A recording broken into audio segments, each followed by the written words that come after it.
Sono 11 gli arrestati dai carabinieri di Gela, tutti condotti in carcere per la rissa culminata e sparatoria.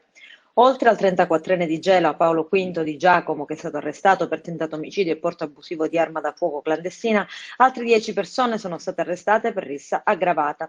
Si tratta di 5 gelesi e 5 licatesi. La rissa sarebbe scaturita in seguito a delle avanze a una delle ragazze presenti nello spiazzale antistante GB Oil di Gela. A un certo punto i presenti avrebbero cominciato a colpirsi e una delle ragazze è rimasta ferita.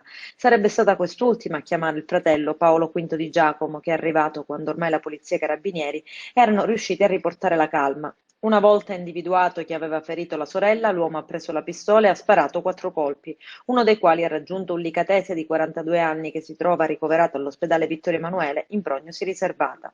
L'arma, una pistola calibro 7,65 con silenziatore e matricola a brasa, è stata sequestrata dai carabinieri. Non potrà essere estratto il proiettile che ha colpito il 42enne licatese, ma il paziente non sarebbe a rischio di vita.